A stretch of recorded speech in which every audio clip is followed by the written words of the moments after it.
So আজ না একটা ভীষণ ইম্পর্টেন্ট কথা তোমাদের সঙ্গে শেয়ার করছি, না বলে পারলাম না, জিনিসটা আমি জানতে চাই। আর এটা অন্য কোথাও সার্চ করে বা এইভাবে পাচ্ছি না জানতে। তোমাদের সাথে যদি হয়ে থাকে হয়তো তোমরা এর কারণটা আমাকে বলতে পারবে। মানে এসআইআর ফর্ম ফিল আপ তো তোমরা সবাই করেছো। এবার ব্যাপারটা কি যে এসআইআর ফর্ম ফিল আপ আমিও করেছিলাম। প্রবলেমটা হচ্ছে কিছুদিন পরে বাড়িতে বিএলও এসে বলছে, মানে 2-1 দিন আগের ঘটনা, ম্যাডাম আপনার এপিক নাম্বারটা না আরও 4-5 জনের সঙ্গে ম্যাচ খেয়ে গেছে, তাদের সঙ্গে একই রকম মানে এই রকম সিমিলারই প্রবলেম হয়েছে, যার জন্য আপনারটা যে রিয়েল তার একটা হচ্ছে গিয়ে প্রমাণপত্র আমাদের দিতে হবে, তাই কিছু জেরক্স কপি দিতে হলো, আর তার নিজের লেখা একটা চিঠিতে আমাকে সাইন করতে হলো। তোমাদের কি মনে হয় যে এটা কেন, মানে অ্যাকচুয়াল রিজনটা কি?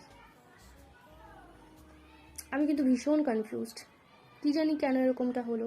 এখন আবার একটা সমস্যা তৈরি হয়েছে, ভালো লাগে না এই ঝামেলা। বিশ্বাস করো রাজনৈতিক প্রবলেম, আর এই কি বলবো, এটা রাজনৈতিক প্রবলেমও বলা যায় না পুরোপুরি, কিছুটা তো সিস্টেম প্রবলেম রয়েছে। এই সব সমস্যা নিয়ে একটা মানুষের গোটা জীবন কেটে যায়, সেই রেশন কার্ডের নাম পরিবর্তনকে জীবনে ঝালাপালা হয়ে যায় ভাই। কেন ভাই, এরা যারা কাজ করে একটু কি দেখে করা যায় না? একটুখানি দেখে।